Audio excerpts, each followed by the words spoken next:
Friends, good morning. Welcome back to my channel. কেমন আছেন আপনারা সবাই? আশা করছি আপনারা সবাই খুব ভালোই আছেন। আমরাও খুব ভালো আছি। যা প্রচণ্ড গরম পড়েছে, আজকে একটা নতুন ইউনিক রেসিপি রান্না নিয়ে চলে এসেছি। আপনারা দেখতে থাকুন।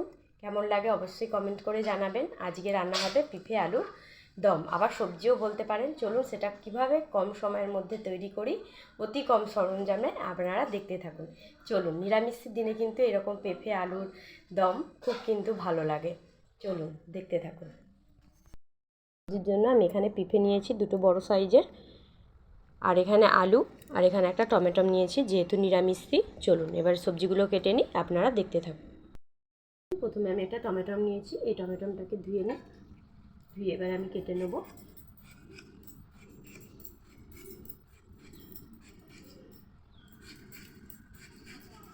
যে রকম করে কেটে নিয়েছি, যাতে করে তাড়াতাড়ি কিন্তু সিদ্ধ হয়ে যায়। দেখুন, এবারে পেঁপেগুলোকে কেটে নেবো। পেঁপেগুলো খুব টাটকা, জানেন তো। এই যে গায়ে দেখুন এবারে আঠা লেগে আছে, এগুলো আমাদের গাছেরই। এর থেকেও অনেক বড় সাইজের আছে। এই দেখুন পেঁপেগুলো একটু, আবার ফোনে কিন্তু দেখাও যাচ্ছে না ভালো করে, কিন্তু পেঁপেগুলো একটু হালকা পরিমাণ কিন্তু একটু হলুদ হলুদ হয়ে এসেছে, পেকে যাচ্ছে পেঁপেগুলো। চলুন পেঁপেগুলো এবারে পেকে নিই, কেটে নিই, তারপর আবার আপনাদেরকে দেখাচ্ছি।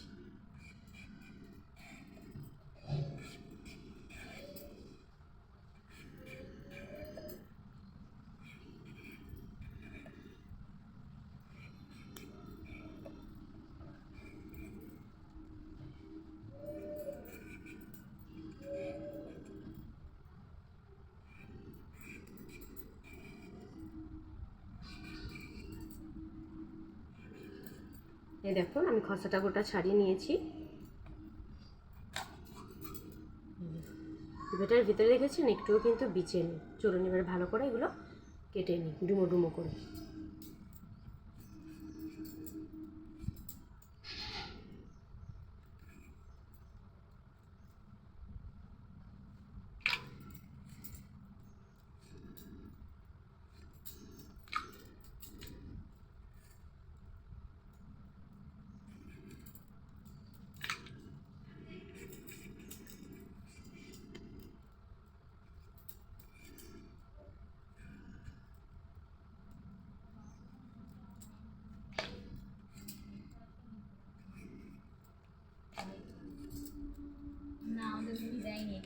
এই দেখুন এরকমভাবে ডুমো ডুমো করে কেটে নিয়েছি। চলুন এবারে কেটে নিই।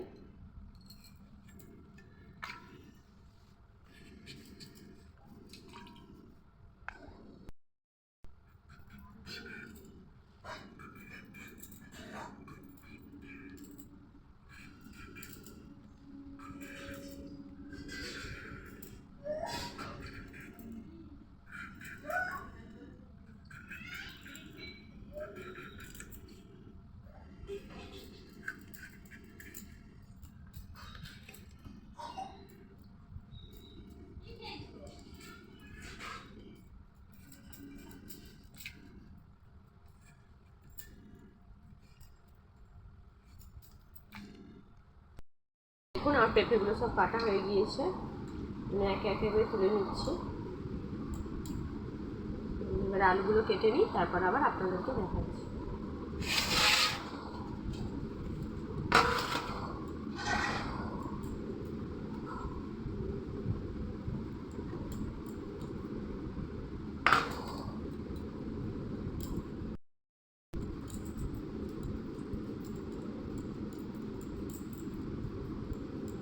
চলুন এবারে আলুগুলো কেটে নিই। এই দেখুন পেঁপে যেরকম কেটেছি এরকম ডুমো ডুমো করে এবারে আলুগুলো কেটে নেব।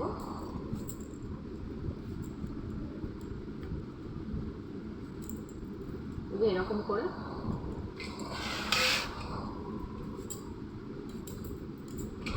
চলুন এবার সব আলুগুলো ছাড়িয়ে নিই।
এই দেখুন আলুগুলো এবার আমি তুলে নেবো ধুয়ে ধুয়ে।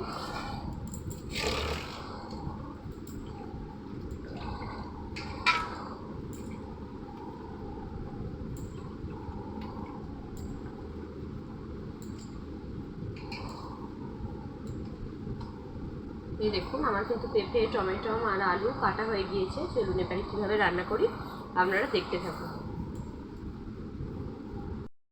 আর এই দেখুন পটল হবে ভাজা, সেই জন্য পটলগুলো এবারে চলুন ধুয়ে ধুয়ে কেটে নেব। না হলে কিন্তু না ধুয়ে যদি কাটা হয় পটলের ভিতরে কিন্তু জল চলে যায় ভেতরে, তো কিন্তু ভাজতে কিন্তু অনেকটাই দেরি হয়। আমি এবারে ফার্স্ট কিন্তু পটলগুলোকে ধুয়ে নিলাম। চলুন এবারে আমরা এরকম করে ছাড়িয়ে নেব, পটলগুলোকে ঘষে নেব, নিলেই কিন্তু আমাদের পটল ভালো করে কাটা হয়ে যাবে। আজ হবে পটল ভাজা, পেঁপে আলু দম। এই দেখুন, চলুন এবার সব পটলগুলো কেটে নিই, তারপর আবার আপনাদেরকে দেখাচ্ছি। আমরা যেহেতু আজকে কম লোকই খাবো, কারণ আজকে আমাদের এখানে বিপত্তারিণী মায়ের বার আছে, সেই জন্য আমি গোটা চারেকই পটল নিয়েছি, বেশি পটল নিইনি, কারণ আমার শাশুড়ি মা আজকে বার করেছে, সেই আজকে খাবে না।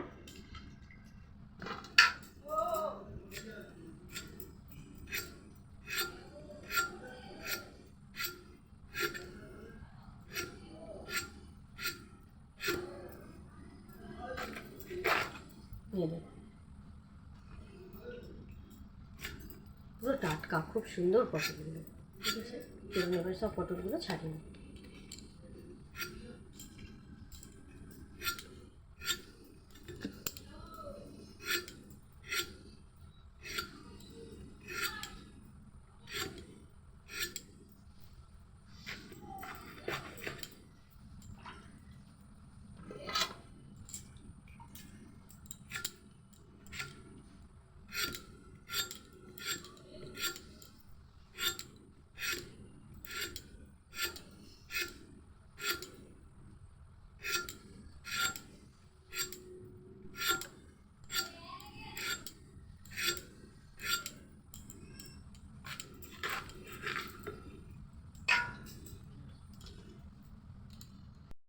সবজি রান্নার জন্য এখানে পেঁপে, আলু, এখানে টমেটো কেটেছি, যেহেতু পেঁপে আলুর সবজি হবে, দম হবে, সেই জন্য।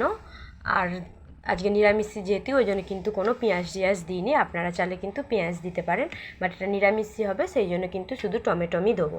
আর এখানে করব পটল ভাজা, ওই জন্য পটল কেটে নিয়েছি। চলুন এবারে কীভাবে রান্নাটা করি আপনারা দেখতে থাকুন। আর আমার এই দিকে কিন্তু ভাত কমপ্লিট হয়ে গিয়েছে রান্না করা, এবার শুধু নামিয়ে নিলেই হয়ে যাবে। চলুন এবারে নামিয়ে নিই। আজ কিন্তু আমার রান্নার দায়িত্ব পুরোটা, কারণ আজকে শাশুড়ি মায়ের বার আছে। তো চলুন ভাতটা তাহলে নামিয়ে নিই, তারপর আবার আপনাদেরকে দেখাচ্ছি। একটু আমি পটলগুলোকে নুন আর হলুদ একটু মাখিয়ে রেখে দেবো। এরকম করে কিন্তু নুন আর হলুদটা আগে যদি মাখিয়ে আমরা রেখে দিই, তাহলে কিন্তু দেখুন একটু হাফ পরিমাণ একটু হলুদ দিয়ে দিচ্ছি, তাহলে কিন্তু তাড়াতাড়ি কিন্তু ভাজা হয়ে যায়। এরকমভাবে মাখিয়ে রেখে দেবো হলুদ আর নুনটা, তাহলে কিন্তু ভাজতে সুবিধাও হয়। আপনারা এরকম করে দেখবেন।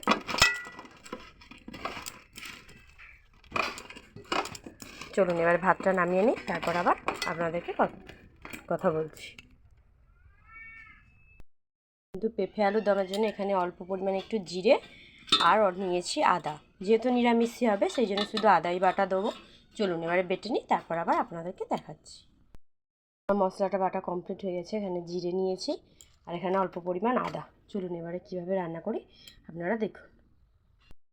এই দেখুন বন্ধুরা, আমাদের এখানে বিপত্তারিণী পুজো হয়, আপনাদের ওখানে কি পুজো হয় আপনারা কমেন্ট করে জানাবেন। আজকে আমাদের বিপত্তারিণী পুজো আছে, সেই জন্য দেখুন 13টা হচ্ছে ফল, 13 রকমের, আর এখানে 13টা পান পাতা আর নিয়েছে সুপারি। এই দেখুন 13টা ফল মানে সব রকমেরই ফল যা যা আছে।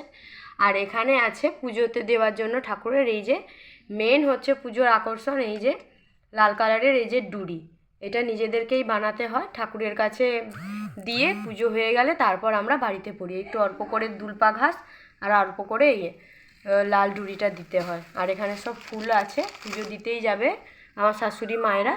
আর আমাদের ওই যে বাড়ির ঠাকুর দেখতে পেয়েছে, আমি দূর থেকে দেখাচ্ছি, দেখুন পুজো হয়ে গিয়েছে। আর এবারে বিপত্তারিণী মায়ের আমাদের যে মারতলা আছে ওখানেই পুজো হবে, সেই জন্য পুজো দিতে যাচ্ছে। এই দেখুন, আপনাদের ওখানে কি পুজো হয়, কি নামে পরিচিত, আর কবে পুজো হয় আপনারা প্লিজ কমেন্ট করে জানাবেন। আর এই যে খিলিও আছে ওই যে সাইডে, ওখানে সব রকমের। আমাদের এখানে কি প্রচণ্ড পরিমাণ গরম পড়েছে, আজ রান্নার দায়িত্ব আমার। চলুন এবার রান্নাটা ঝটপট সেরে নিই, যেহেতু আজকে আমার শাশুড়ি মায়ের হচ্ছে পুজো আছে, বিপত্তারিণী বাড়ির পুজো, সেই জন্য আমি সবজিটা কেটেই নিয়েছি। আর চলুন এবারে রান্নাটা সেরে নিই, আপনারা দেখতে থাকুন। আলুর দম, পেঁপে আলুর দমের জন্য আমি কিন্তু এই যে গোটা আর দিয়ে দিয়েছি। তারপরে এই যে টমেটো আমি যে কুচি রেখেছিলাম, সেই টমেটো কুচিগুলো দিয়ে দিচ্ছি। আর দিয়ে দেবো ওর ওপর এই যে অল্প পরিমাণ একটু নুন, যাতে তাড়াতাড়ি সিদ্ধ হয়ে যায়। আপনারা চাইলে হলুদ গুঁড়োও দিতে পারেন, আমি কিন্তু নুন দিয়েছি, এতে করে তাড়াতাড়ি কিন্তু ঝরে যায়। ঝরে গেলে কিন্তু রান্নাটা টমেটোটা ভালোভাবে সেদ্ধ হয়ে যায়। দেখতে থাকুন আপনারা।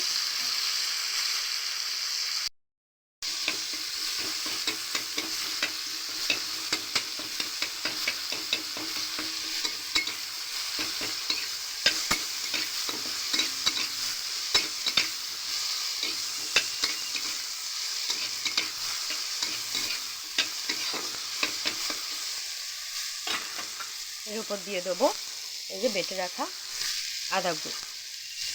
আদা বাটা দিয়ে দেবো, দিয়ে ভালো করে এবারে নেড়ে নেব। আদাটা খুব ছিটকে আসছে, ওই জন্য আমি একটু দিয়ে দেবো অল্প পরিমাণ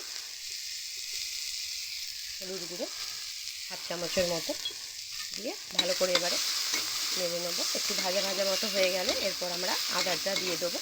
নিরামিষ যেহেতু সেই জন্য সিম্পলভাবে আজকে রান্নাটা করবো। জানেন তো এই রান্নাটা কিন্তু খুব টেস্টি হয়। এরকম এবারে জিরেটা দিয়ে দিচ্ছি।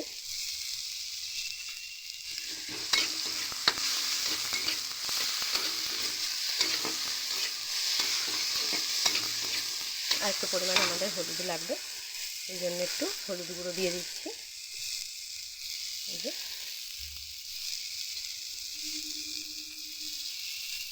1 চামচের মতো ফুল দিলেই হয়ে যাবে। একটু গ্যাসটা আমরা কমিয়ে ভালো করে ভেজে নেব মশলাটা, নাহলে মশলাটা কিন্তু গন্ধ ছাড়বে। আদাটা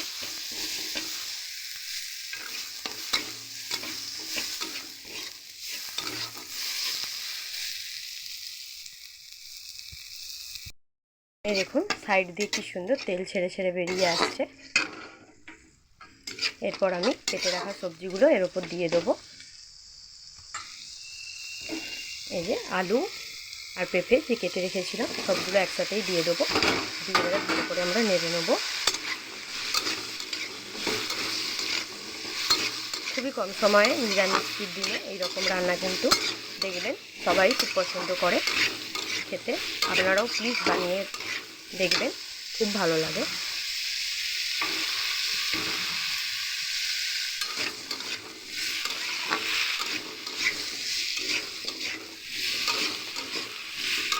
এর ভালো করে কষিয়ে নেবো।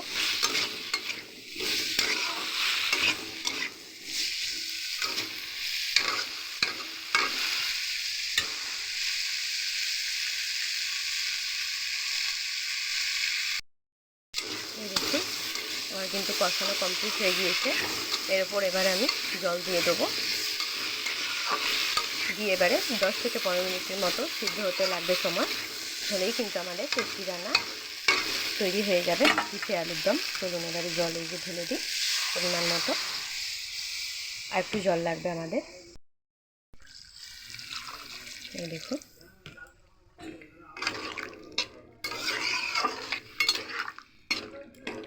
চলুন এবারে ভালো করে সিদ্ধ হয়ে যাক, তারপর আবার আপনাদেরকে দেখাচ্ছি। চলুন এবার ঢাকাটা দিয়ে দিই যাতে করে ভালো করে সিদ্ধটা হয়। রান্নাটা কত সুন্দর দেখুন ফুটে উঠেছে, পেঁপেগুলোও কিন্তু সিদ্ধ হয়ে গেছে, আলুগুলোও কিন্তু দেখেছেন সিদ্ধ হয়ে গিয়েছে। চলুন এবারে নামিয়ে নিই, তারপর আবার আপনাদেরকে দেখাচ্ছি। রান্নাটা দেখুন কত সুন্দর দেখতে হয়েছে। এরকম নিরামিষের দিনে কিন্তু অতি সহজে কম জিনিসে কিন্তু তৈরি হয়ে যায়। এটা কিন্তু তরকারি, লুচি, রুটি, মুড়ি, টিফিনে, সকালে সবেতেই কিন্তু এরকম তরকারি পিঠে আলুর খুব কিন্তু ভালো লাগে। আপনারা প্লিজ একবার বানিয়ে দেখবেন, দেখবেন খুব কিন্তু ভালো লাগবে। চলুন এবারে নামিয়ে নিই, তারপর আবার আপনাদেরকে দেখাচ্ছি। আর জানেন তো, এই যে পেঁপে কিন্তু পেট ঠান্ডা রাখতেও কিন্তু খুব ভালো। পেঁপে এই গরমের দিনে কিন্তু এরকম মানে পেঁপে দিয়ে সবজি রান্না কিন্তু খুব ভালো লাগে। চলুন এবারে নামিয়ে নিই, তারপর আবার আপনাদেরকে দেখাচ্ছি। 2000 years later. বন্ধুরা, আমার কিন্তু কুমড়ো, আলু, পেঁপে,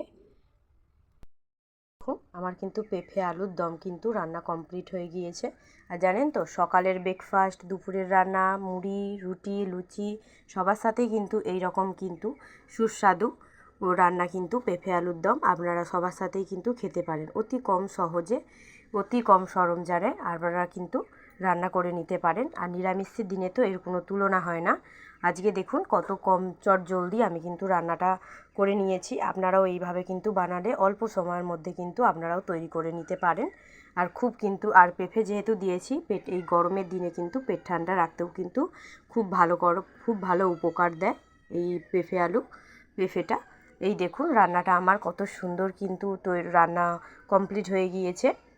এই দেখুন, ভালো লাগলে কিন্তু অবশ্যই আপনারা কিন্তু সাবস্ক্রাইব করতে একদম ভুলবেন না।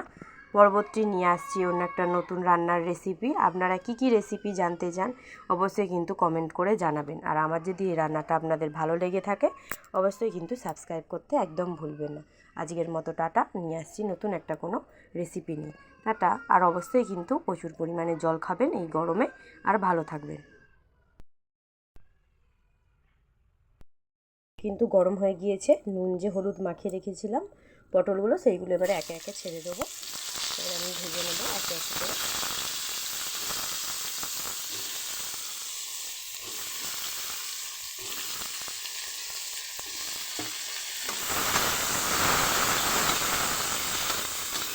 এবারে এরকম করে একটু করে উল্টো করে নেবো, দিয়ে তারপর একটু ঢাকা দিয়ে দেবো কম গ্যাস করে, কমিয়ে গ্যাসটাকে। এবারে আমরা ঢাকা দিয়ে দিচ্ছি যাতে করে কি ভালো করে আরও সিদ্ধ হয়ে যায় ভাপে। তারপরে আবার আমরা ওই ভাপ মানে পটলগুলো আমি চাপিয়ে দিয়েছি, ভালো করে আমরা ভেজে নেবো। এবার ভেজে নেওয়ার জন্য আগে আমি একটু ঢাকা দিয়ে দিচ্ছি যাতে করে ভালো করে একটু নরম হয়ে যায় পটলগুলো। ঢাকা দিয়ে রেখেছিলাম, চলুন এবার ঢাকাটা খুলে দেখি। এরকম হালকা পরিমাণ কিন্তু একটু দেখেছেন একটু জড়ানো টাইপের হয়ে গিয়েছে, নরম হয়ে গিয়েছে। চলুন এবার ভালো করে এক এক করে ভেজে নিই। এরকম করে দেখবেন আপনারাও একটু ঢাকা দিয়ে ভেজে নিতে, পটলটা ঢাকা দিয়ে তাহলে কিন্তু চটজলদি ভাজা হয়ে যায়, কম সময়ের মধ্যে কিন্তু ভাজা হয়ে যায়। চলুন একে একেবারে ভালো করে ভেজে নিই, তারপর আবার আপনাদেরকে দেখাচ্ছি। এবার আমি উল্টে পাল্টে ভালো করে ভাজা করে নেবো। দেখুন গাটা কিন্তু লাল লাল ভাব হয়েই গেছে। এবার উল্টে পাল্টে ভালো করে ভেজে নিই, বেশ লাল লাল করে ভাজলে দেখেছেন গায়ের কালারটা কত সুন্দর এসেছে, সবুজ ভাবটা কিন্তু আর নেই।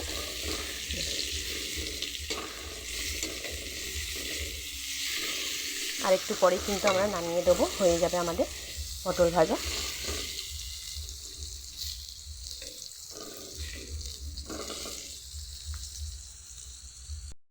পটলগুলো কিন্তু লাল লাল করে ভাজা হয়ে গিয়েছে। চলুন এবার একে একে নামিয়ে নিই।